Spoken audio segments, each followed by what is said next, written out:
Much to the dismay of many, we are only carrying in our core line one single example of Shou. And we've selected it for a lot of good reasons. We can get into that.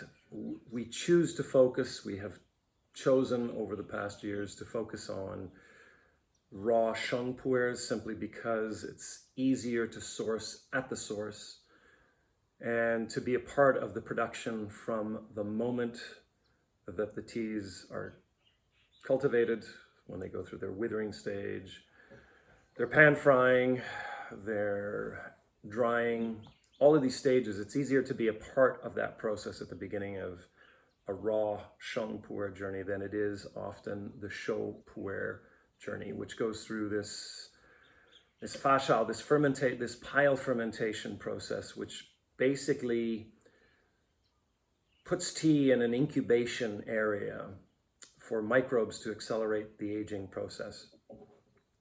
And polyphenols, the tea polyphenols, are converted into bioactive compounds in the tea. So a lot of the elements within tea get sort of transmorphed into other elements. Another reason we stick only to one or two Shou pu'ers in our lineup is simply because the storage component is a huge one. Wet storage tends to bring about more of those forest floor funkifying notes, and for some, that is the preference.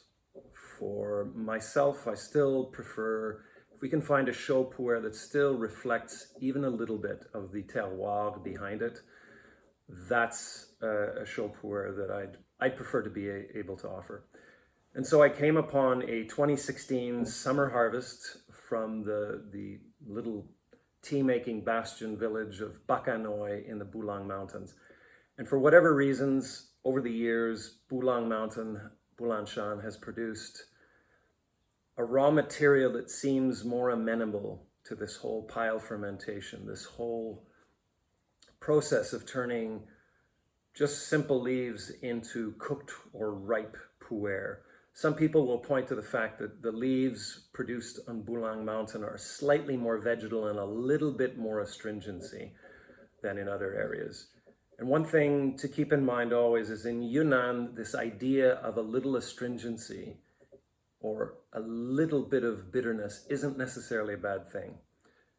In the traditional Chinese medicine encyclopedias, they often refer to the bitter component as being something very beneficial to the body. So this idea of a little bit of astringency or bitterness isn't necessarily a bad thing.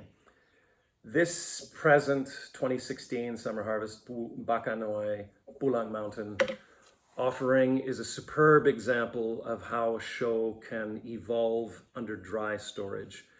Dry storage is very important, at least for me, when I'm looking for Shou pu'er or even Sheng pu'er.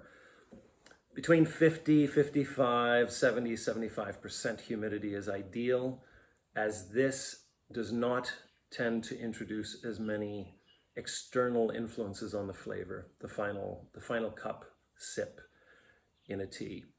And we recommend dry storing all teas, particularly the Shou pu'ers that we offer. And one thing to keep in mind, the village component is very important to us as well. Identifying not simply the source region or the source mountain, but paying a kind of tribute and drawing a line directly back to the village on Bulang Mountain, Ngoi, which has been producing superb teas, regardless of whether it's a raw or a cooked or ripe, for years. And it is one of the areas, much like a lot of our sources in our core line, that we have returned to year after year, harvest after harvest. This 2016 has had time to settle. It is very much a tea for the present tense. It doesn't need another 2-3 years to evolve. I recommend taking this tea immediately. And friends of mine in Yunnan always say that these kinds of Shou pu'er examples, which they do not consume much of at the source, it's very rare to find people consuming much Shou pu'er in Yunnan, in the tea producing villages. But they do recommend, if you're going to take this tea, take it after a meal. They often have it after a good round of Shou and a little baijiu, the street barbecue with a little bit of white whiskey. They often take the Shou to settle all these spice and heat notes down a little. It's also an amazing tea on an empty stomach first thing in the morning. A little bit less of the stimulant compounds than a lot of our raw, powerful offerings. So our single solitary Shou.